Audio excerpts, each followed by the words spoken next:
혈전 생성 논란으로 유럽에서는 임시 중단된 아스트라제네카 백신의 접종을 우리 방역 당국은 당초 계획대로 진행하기로 했습니다.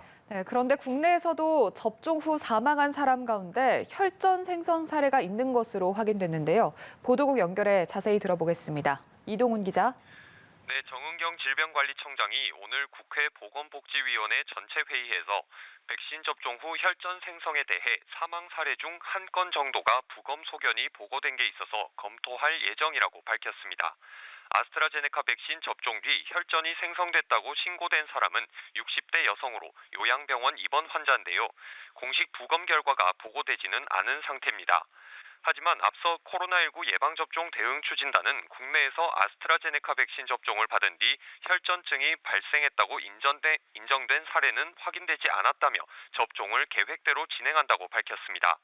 또 혈전증이 코로나19 백신 이상 반응에 포함된 질환이 아니고 국내 아스트라제네카 백신은 논란이 불거진 유럽 백신과는 다른 제품이라는 점도 강조했습니다.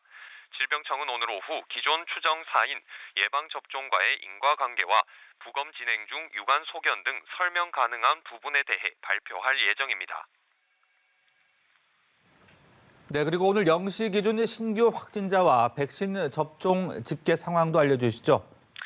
네, 어제 나온 코로나19 신규 확진자는 모두 469명으로 누적 확진자는 96,849명으로 늘었습니다. 신규 확진자 가운데 지역 감염자는 452명, 해외 유입 사례는 17명입니다. 지역 감염자 중 경기 182명, 서울 120명, 인천 21명 등 여전히 수도권에 확진자가 몰린 모습입니다.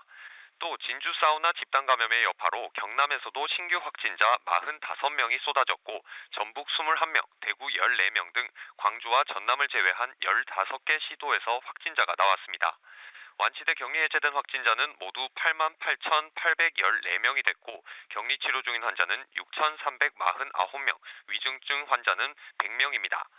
사망자는 8명 늘어 누적 1,686명이 됐습니다. 오늘 0시까지 코로나19 예방 백신 1차 접종을 완료한 사람은 62만여 명으로 늘었습니다. 접종 후 이상 반응 의심 사례는 새로 250여 건 접수돼 누적 9천 건을 넘었습니다. 접종 뒤 사망 사례는 더 늘지 않아 16건을 유지했는데 방역당국은 이 가운데 14명은 백신 접종과 무관하다고 잠정 결론을 내리고 조사를 진행 중입니다. 지금까지 보도국에서 전해드렸습니다.